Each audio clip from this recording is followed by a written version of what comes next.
Unraveling Lag Behind. Master the phrase in English.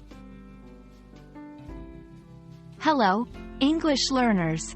Today, we're diving into a common English phrase that often pops up in conversations, news, and reports. Lag behind. This phrase might seem straightforward, but it's packed with nuance and is very expressive. So, if you're ready to sound like a native and fully grasp this phrase, stay tuned as we break it down for you.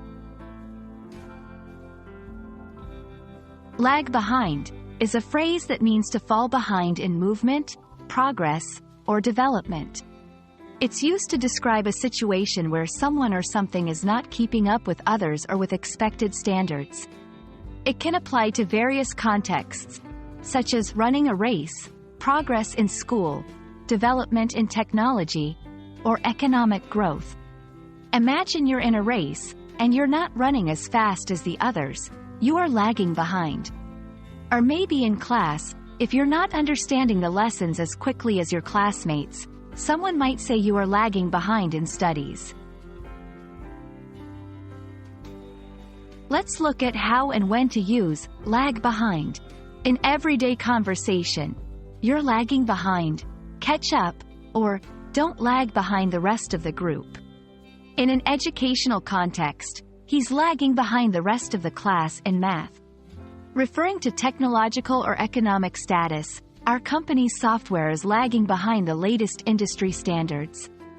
Notice that the phrase often carries a hint of encouragement or concern, suggesting that the person or group should try to catch up.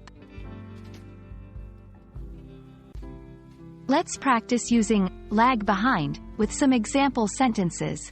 1. She lags behind her peers in reading skills, but she's making progress.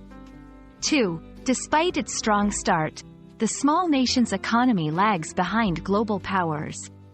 3. The older model of this phone lags behind new versions in both speed and features. You can see that lag behind can refer to a temporary condition or a more chronic issue. It's all about the context. If you want to vary your language, there are several synonyms for lag behind that can enrich your vocabulary. Trail, fall behind, be left behind, struggle to keep up, not keep pace.